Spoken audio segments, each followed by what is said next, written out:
I'm here today to do my March 2016 non-bookish wrap-up.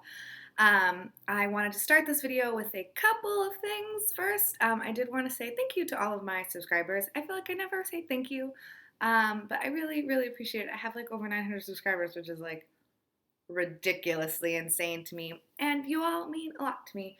So I just wanted to say thank you.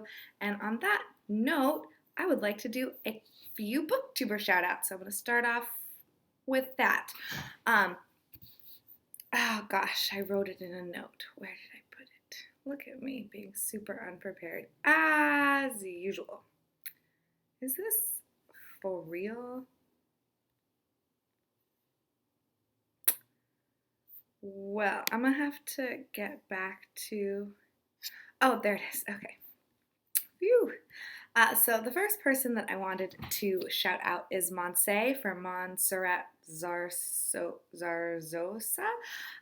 She is the creator, I'm pretty sure the sole creator of the Insane in the Membrane book club, which is on Goodreads. So I'll link her below, and I'll link the good Insane in the Membrane book group, whatever you call it, on Goodreads. But yeah, she's super awesome and fun and like very, laid back and normal and wonderful, and I really like watching her videos because it feels like you're in the room with her and she's just hanging out with you talking about books, and she like reads a bunch and she was doing videos about like books from different countries that she was reading, which was really cool. I don't know if she's still doing that, but yeah, so she is awesome. I would also like to shout out Whitney from all the Shelves. She is so smart. I like can't even watch her videos because I just feel like a moron watching them. But she has like such intelligent things to say about the books that she's reading, and she's reading various like nonfiction and comics and literature, and it's just like a joy to watch her because you can tell that she puts a lot of like thought into what she says, which is cool. And then the last person that I want to shout out is Lisa from Like in Books. Excuse me. She is also absolutely wonderful and lovely, as is everyone I feel like that I watch. But she reads a bunch of great stuff, just like banging books that she picks out. They're all fantastic. She is lovely to watch, and she's a Hispanic booktuber. I feel like there's not like a ton of us, and I'm, basically only half Hispanic, so I feel like I don't know if I count, but it's nice to see that, I think, in BookTube and in Booktubers. And so yeah, I am going to link all three of them below. And I also wanted to mention that I'm super pumped because I got this in the mail from Maddie, from the I think it's the Maddie Hatter? No. Is that it? I don't know. But I'm really pumped. I won this on her channel, and I'm really excited. It is now in the book that I am reading. I'm scared that I'm going to break it.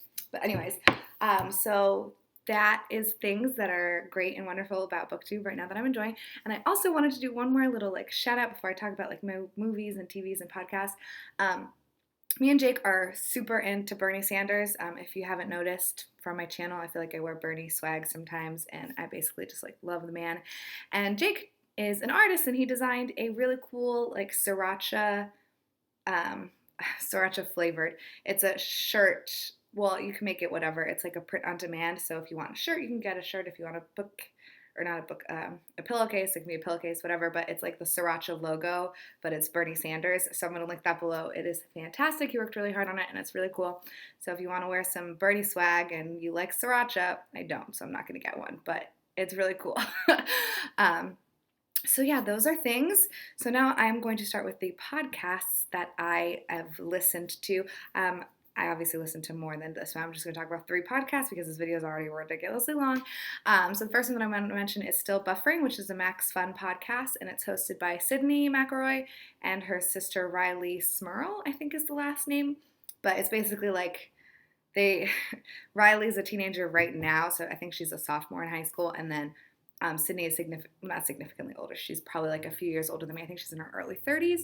And so it's just kind of like the difference between now and then, what teenagers are like and what they're doing. And it is really funny. They did an episode about social media, I think it was.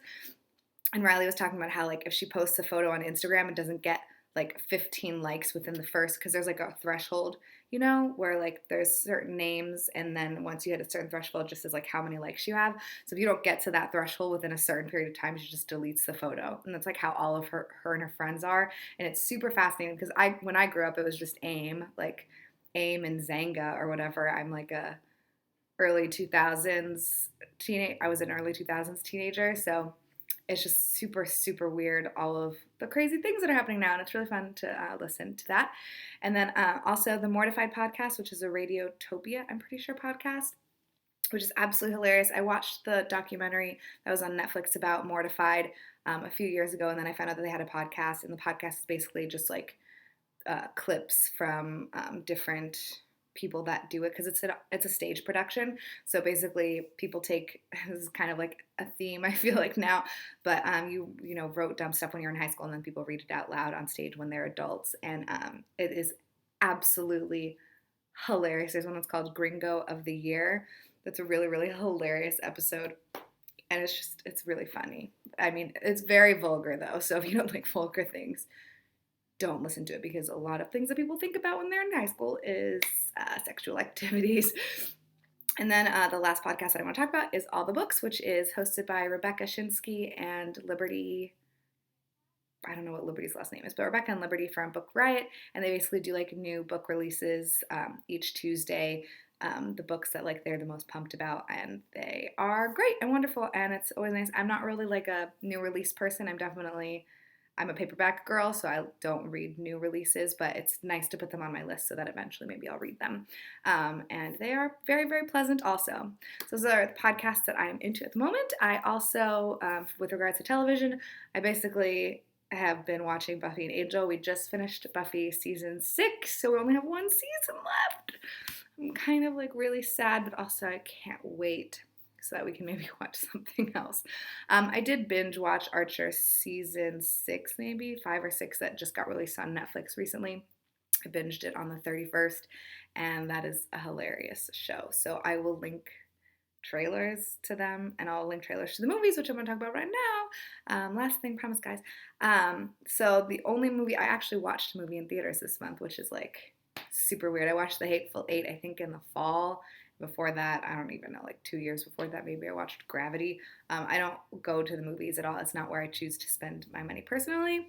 But me and Jake went on a date, and he bought us tickets to go see Zootopia, because I like love cute little animals, and they're just like so cute. And Zootopia was so much fun. It was so adorable. I love cartoon animals, especially when they're babies. And there was like a mole town, and there's the cute little moles, and oh my gosh, and the cute little like hamsters or whatever, they travel like via tube, and so they like pop out, and they're like big fat wearing suits. It's so cute. There's a plot too, but whatever. It's basically just fun because there's a lot of really, really cute animals. And then I watched 3 movies besides that. I watched Deliver Us from Evil, Hackers, and Citizen Kane. I gave Deliver Us from Evil a 3 stars. Hackers 4 stars, and Citizen Kane 4 stars. I gave Zootopia 5 stars because I'm a sucker. I just can't deal with cute animals. Deliver Us from Evil is this weird, scary movie. I don't even know why I watched it. I mean, it was a 3. It wasn't terrible. It was basically like these guys who are in Iraq go into this cave, and then they get infected with some kind of disease, and then now it's like in the future. I think they're in Iraq or Afghanistan or someplace. They're military guys, but it's like present day military.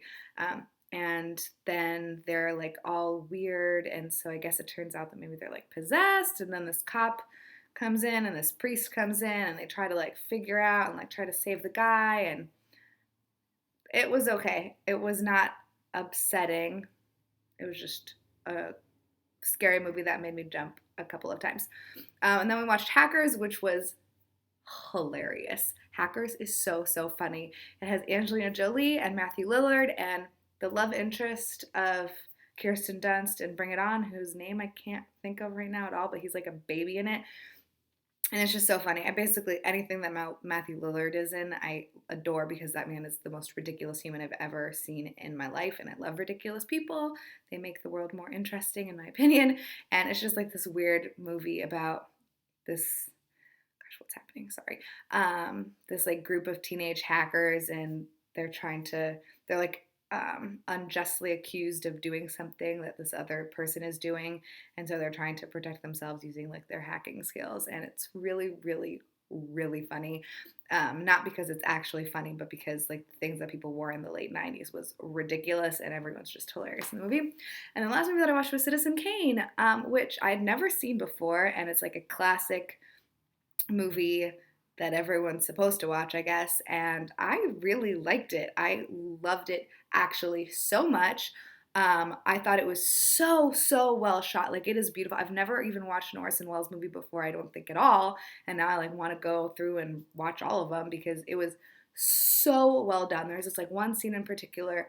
So the movie Citizen Kane is about this like mogul of like yellow journalism or whatever. It's like loosely, maybe not loosely, it's like pretty well based off of Hearst, which is some other guy who I need to read a biography about now. But basically, like the movie opens with him dying, and the last word that he says is, I don't even remember now. Rosebud. The last word that he says is Rosebud. So then, like, these reporters are like, oh, we need to find out what Rosebud means. So then this reporter, who you never really see his face, you only see like from the back of his head, he goes and interviews a bunch of people from his life, and then they go back in time and like discuss things like leading up to it. And it's, I mean, the plot is like good and interesting, but I mostly was interested in the way that it was just so beautifully done. It was so well done.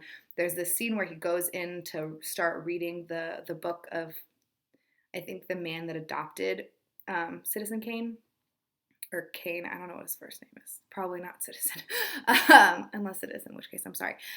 But so he goes into this room, and it's a giant room, and that there's this huge table in the middle, and there's this light coming out, and it's perfect. And there's like a bunch of strange scenes where it's like being shot from the floor and you're looking up at them, and the ceilings all look very low, and I don't know, it's just like, it was very interesting visually. The experience was very interesting visually, and now it's got me curious about I think his name is William Randolph Hearst, maybe I said that strangely, but yeah. So anyways, those are all of the things that I consumed besides books this month. I also wanted to mention really fast, oh look, there's a cat. I love filming out here because she just keeps like walking around randomly. And my friend Luke has a band called Northern Youth, and we actually went to one of his shows. I think it was on April 1st, so technically, oh my gosh, I'm sorry guys, I keep burping. I just had a lot of like soup. We went to shows on April 1st, so technically it's not a March thing, but whatever. It was so much fun. He is such a joy to watch. So I'm going to link whatever kind of thing people link for music. Maybe I'll link like YouTube and Spotify. I don't know how to even do Spotify, but I'll try to figure it out because it's a lot of fun. It's like, it's rock, kind of. It's rock. It's fun. You should at least check it out. It's a good time. So yeah, let me know what you consumed this month if you have a video. I'm trying really hard to watch all the videos and comment, but there's just so many of them. It's very overwhelming for me right now. So yeah. I hope everyone's having a great day.